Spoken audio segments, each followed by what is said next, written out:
Thank you for joining us for Working Through the Word, a ministry of the Richmond Church of Christ. Let's join our family minister, Dave May, as he brings today's lesson.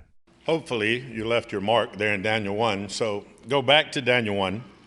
Reagan and I have a running joke. I give him a Dave's life lesson every week. This one is pay attention to the order of worship before you get up there and start talking. Today we're going to talk about Christians at work. And I wanted to follow along Mike's theme. He had asked that, well, he didn't ask, he asked me if I wanted to stay along the theme. I said, sure. And so that's where we are continuing along that theme. And yesterday, several of us went to Carolyn's funeral.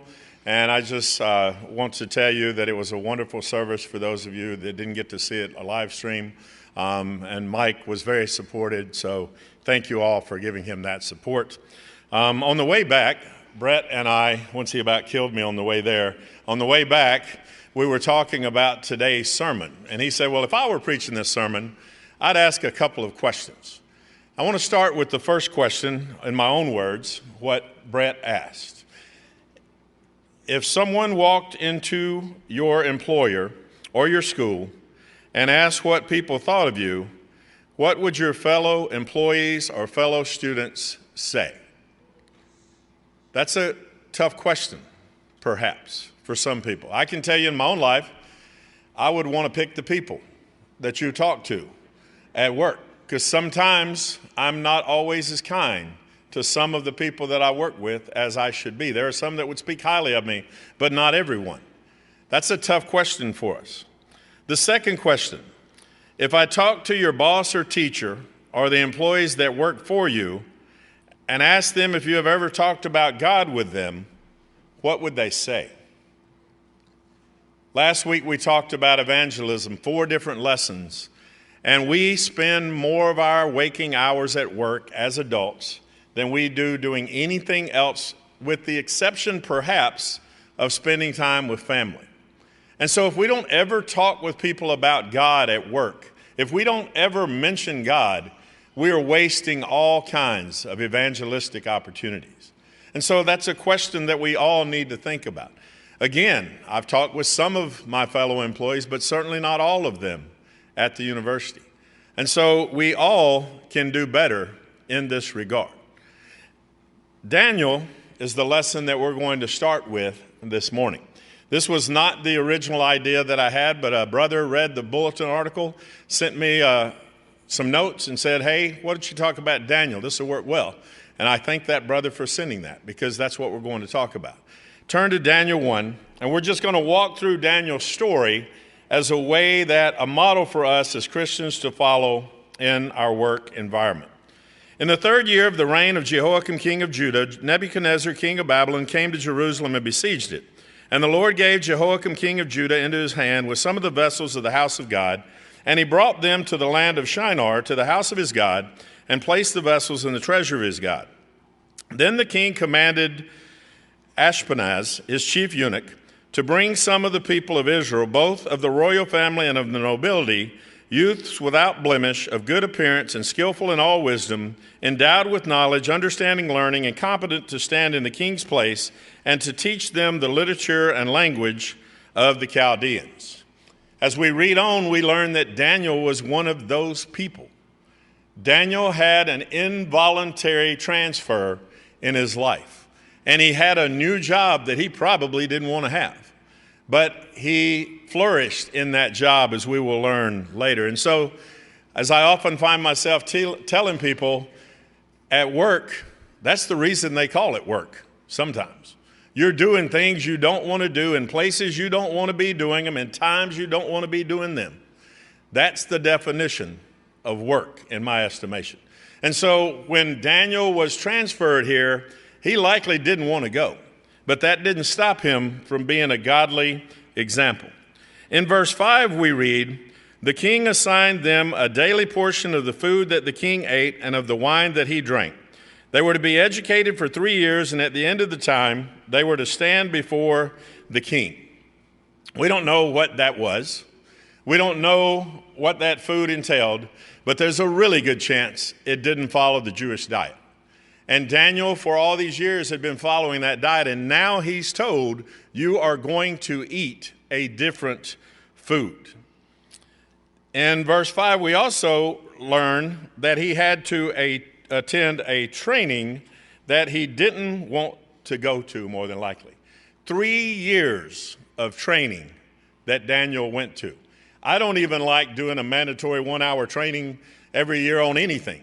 But I can't imagine 3 years of training for work that he didn't really want to do. Verse 6.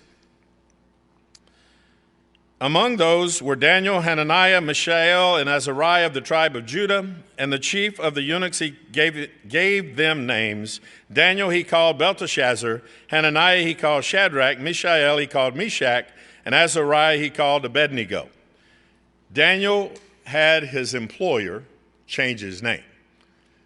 I don't know that any of you took a job and then your boss said, you're now going to be Joe. Doesn't really matter what your name was before, now you're going to be Joe. That's tough. I don't know about Daniel, but I would have been listening for Daniel for years. And when they called me by my new name, I would have been confused. But Daniel was forced to take a new name. And then in verse 8, but Daniel resolved that he would not defile himself with the king's food or with the wine that he drank. Therefore he asked the chief of eunuchs to allow him not to defile himself. Daniel said, I'm not going to do this. This is not what God wants me to do. I'm not going to do this. And then in verse 9, and God gave Daniel favor and compassion in the sight of the chief of eunuchs. And so when he asked the chief of eunuchs to allow him special favors, God allowed the chief of eunuchs to give him those special favors. Then let's read verse 10 through 16. And the chief of the eunuchs said to Daniel, I fear my lord the king, who assigned your food and your drink, for why should he see that you are in the worse condition than youths who are of your own age? So you would endanger my head with the king. This boss is just like a lot of our bosses today. You're going to make me look bad in front of my boss. You want these special favors, but you're going to make me look bad in front of my boss.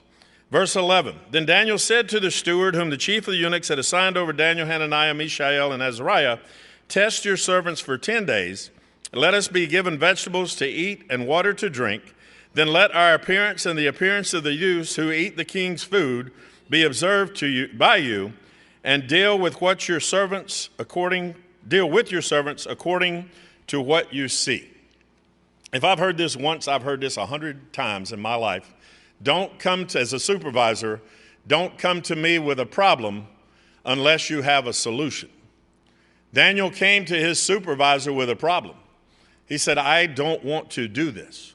And the boss said, well, this is going to make me look bad if you don't do it. And then Daniel said, well, let's try this. Let's do this experiment. And he gave him a solution that allowed Daniel to follow God. Verse 14, so he listened to them in this matter and tested them for 10 days. At the end of 10 days, it was seen that they were better in appearance and fatter in flesh than all the youths who ate the king's food. So the steward took away their food and wine they were to drink and gave them vegetables. Here, Daniel's boss, the chief of eunuchs, said, okay, we'll try it. They tried it, and it worked. And so then the boss said, okay, we will do it your way. Some of you are bosses. Some of you have had employees come to you and say, I don't really want to do this. Let's try it another way. And I can only speak for me, but a lot of the times I say, nope, this is what I came up with. This is the way we're going to do it. That's not always the best answer. And had the chief of eunuchs said that, this wouldn't have worked out for Daniel like it did. And then in verses 17 through 21, we learn about Daniel. And for these 4 youths, God gave them learning and skill in all literature and wisdom. And Daniel had understanding in all visions and dreams. At the end of the time when the king had commanded that they should be brought in, the chief of eunuchs brought them in before Nebuchadnezzar. And the king spoke with them, and among all of them none was found like Daniel, Hananiah, Mishael, and Azariah. Therefore they stood before the king, and in every matter of wisdom and understanding about which the king inquired of them, He found them 10 times better than all the magicians and enchanters that were in all his kingdom, and Daniel was there until the first year of the king of Cyrus. With God's help, Daniel and his friends flourished in the work environment. They were followers of God, and God blessed them, so they were 10 times better than their fellow employees. This is an example, a great example, of what we can do when we follow God in our work environment. We're not going to read much of Daniel 2, but many of you know the story. Nebuchadnezzar had a dream. He got all his folks to try to solve that dream. He couldn't do it. And then Daniel came and solved his dream for him. Again, with the help of God. He solved a problem that his boss had that others couldn't solve with his problem. And so God benefited his employer through Daniel. Daniel followed God. Now let's pick up in Daniel 2, verses 46 through 48. Then King Nebuchadnezzar fell upon his face and paid homage to Daniel and commanded that an offering and incense be offered up to him. The king answered and said to Daniel, "Truly your God is God of gods and Lord of kings, and a revealer of mysteries, for you have been able to reveal this mystery." Then the king gave Daniel high honors and many great gifts, and made him ruler over the whole province of Babylon and chief prefect over all the wise men of Babylon. Nebuchadnezzar rewarded Daniel for being a good, godly employee. He promoted him. He gave him lots of benefits because Daniel was a good, godly employee. And then in verse 49, Daniel made a request to the king, and he appointed Shadrach, Meshach, and Abednego over the affairs of the province of Babylon, but Daniel remained at the king's court. Because of Daniel's godly friends, he knew that he got to where he was at. And so when he got the opportunity to return the favor to his godly friends, he did that. He blessed his friends who had helped him follow God. That's a great example. Daniel's a great example of an employee that used God to benefit both his employer and himself. Now, a lot of times we don't think about Daniel 1 through 3. What we think about happened a little bit later when things didn't go right for Daniel. But at least in the first 3 chapters, we understand that Daniel gives us a great example of how to be a godly employee. So now let's talk about some of the things that we've seen in Daniel's life. In Matthew 7, verse 12, in terms of employers, "So whatever you wish that others would do to you, do also to them, for this is the law and the prophet." I've worked a lot of terrible jobs in my life. And in some of those, I became a supervisor. If you've ever done restaurant management and didn't start as a server or a hostess, you don't really understand restaurant management. If you've ever been a police officer and didn't start on patrol, you don't understand patrol as a sergeant. Bosses need to remember how they wanted to be treated when they were employees. Some of you are Christian bosses. Christian employers need to remember that others were, or they were where others are now, and that they should treat them like they would want to be treated as employees. The best employers that I ever had been there where I was at, and they remembered being there where I was at. As a Christian employer, you've got all kinds of things coming at you, but you always have to remember, treat your employees like you would want them to treat you. Daniel's employers did that for a while. Both the chief of eunuchs and Nebuchadnezzar treated Daniel fairly. They could have said, "No, we're not going to, you can't change your diet. You're just going to do what we said." They could have not rewarded Daniel. He was their employee. So when he solved these dreams with God's help, they didn't have to do anything special for him. He was going to make the same pay, but they rewarded him.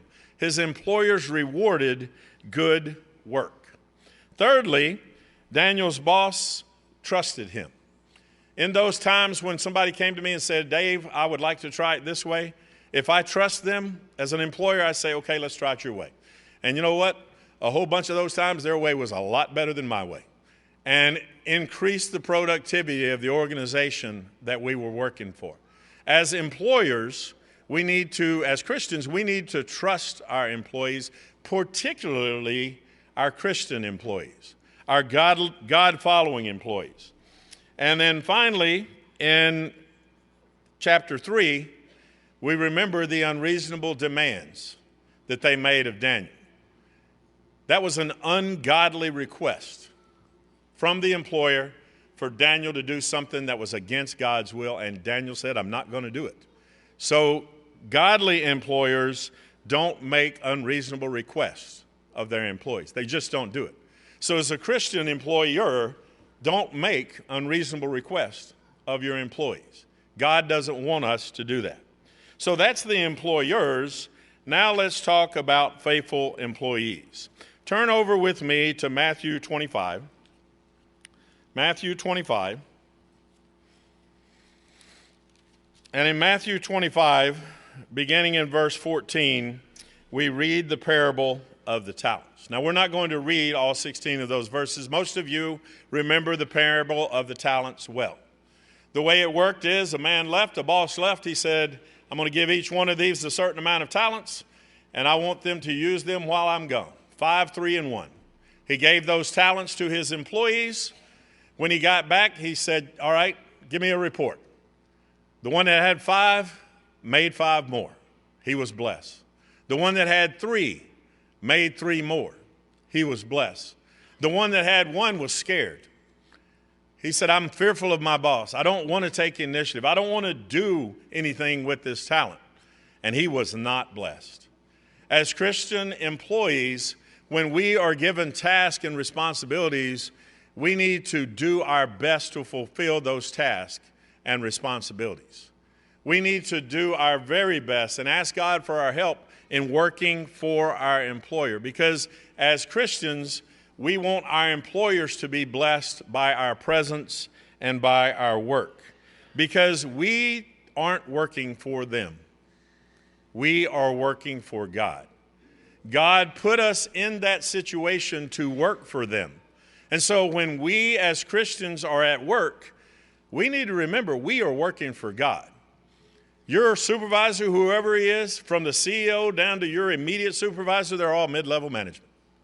God is the owner of the business. God is the big boss. We are working for God, and when we work for God, we need to work for him like we do outside of work as well. And the other lesson that we can learn from Daniel is that faithful employees help their fellow employees, particularly the faithful ones. Those of you that have worked in environments where you've been promoted, and sometimes when you're promoted to supervise your peers, that is a really tough job, because you were there with them and now you're in charge, and sometimes they don't want to listen to you. But as a supervisor, you should look out for the people that are under you. And so when you as an employee go up in the system, you should try to take others with you. There are so many corporations where that's the way it started. The employees were on the bottom floor. 1 or 2 of them got promoted. They brought their fellow employees with them and eventually owned the company, and were very successful in the company. As employees, we need to remember those around us and reward those around us when we have the opportunity to do that. Now turn to Proverbs chapter 6. Proverbs chapter 6. We're not going to read that one again either, but all of you listened to Reagan, hopefully. And when you did, you remembered the story of the ants. Now, I must confess that as a child, I spent a lot of time with ants. And none of it was good times for the ants. I was always amazed at how I could put a rock in front of a bunch of ants, and they would just go around it and keep on with their mission. So I'd move the rock. I'd walk down a little bit. I'd put it in front of them again. And then they'd walk on with their mission. And sometimes I would hit them with the rock to see what the rest of them would do. And they would work on with their mission. Ants are the busiest critters that you will ever see in terms of working. They're all working. I guess they get in their anthill and do something other than work, but I've never been inside an anthill. I've been inside anthills, but they were all working once I took the top off the anthill. They are very industrious workers. We as Christians must be industrious workers. If I go to your employer and I say, who is your best employee? I want to hear that it's you. Because if you are the best employee, you are glorifying God in that employment. I don't want to hear, well, we got 7 employees and Dave's number 7. And if he wasn't a union shop, Dave would be gone. That's not what we as Christians need to do for our employers. We need to be workers just like the ants. And now turn to Colossians 3:22. Colossians 3:22.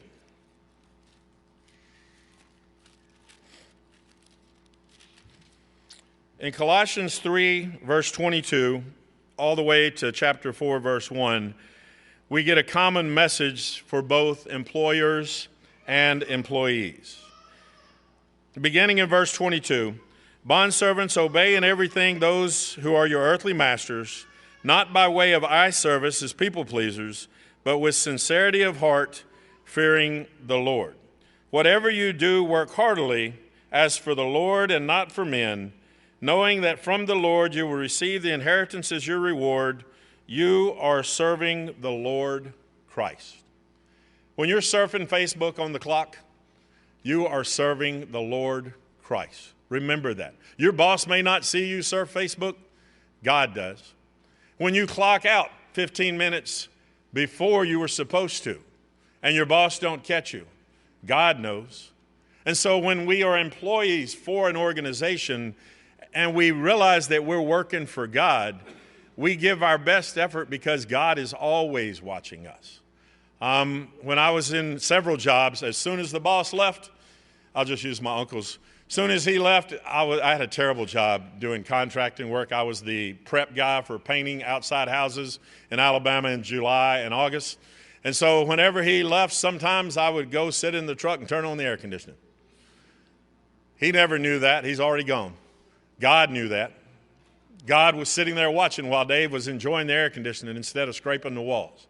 If we remember that God is our boss, it will structure our work in ways that we're probably not doing when we don't remember that.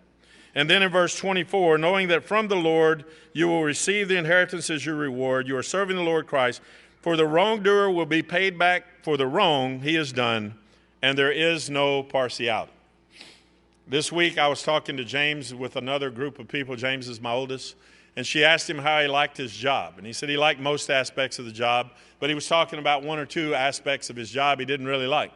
And she said, you know, you've got a really good job. If there's only 1 or 2 aspects you don't like, you've got a really good job. And you know what? If one of those 2 aspects you don't like is a lying, cursing coworker, and that's not what the example he used, but if he had a lying, cursing coworker, you're not going to change that. God will recompense that reward at some point. And so as Christian employees, sometimes we have to work in environments with people we don't want to work with that are sinful people. God will fix that. And then chapter 4, verse 1, for employers, masters, treat your bondservants justly and fairly, knowing that you also have a master in heaven. If you own the corporation, you're still mid-level management. You're working for God. And God is your master, and as a boss, you always need to remember that God is your boss, and that the things you do to your employees, you will answer to God for, because God is our boss. In Matthew 5:16, the scripture that Ken read earlier today, let your light shine before others so that they may see your good works and give glory to your Father who's in heaven. The main point of today's lesson is, as Christians, whatever we're doing, wherever we're at in that organization, we need to let our light shine so that others see our good works and know that God is the reason why we're doing what we're doing. That's a tremendous responsibility. It's a tremendous command, but it's something that we need to think about every time we have a situation at work where we're thinking ungodly thoughts or thinking about taking ungodly actions. God is our boss. We need to let that light shine for others. This morning, if you haven't been baptized for remission of sins, you may call yourself a Christian, but you're not a Christian by the New Testament standard. When we have these assemblies, we always want to offer the invitation for those that haven't been baptized for remission of sins to do so. If you believe that Christ is the Son of God, or willing to confess that He is, repent of your sins, we would love to baptize you this morning. Many of you are baptized believers, and today's the first day in a long time perhaps that you've thought about your work environment and how you're not living Christ in your work environment. If you need prayers from the shepherds, they will be happy to pray for you. Or if you need prayers in any other regard, just let us know as we stand and sing this song. We hope that you enjoyed today's broadcast, brought to you by the Richmond Church of Christ. We are located at 1500 Lancaster Road in Richmond, Kentucky. We meet at 9 a.m. each Sunday morning for Bible class, followed by our morning worship service held at 10 a.m. Our Sunday evening service is held at 6 p.m. Our midweek Bible study is held on Wednesday at 7 p.m. If you are in the area, we would love to have you as our honored guest. Thanks for listening.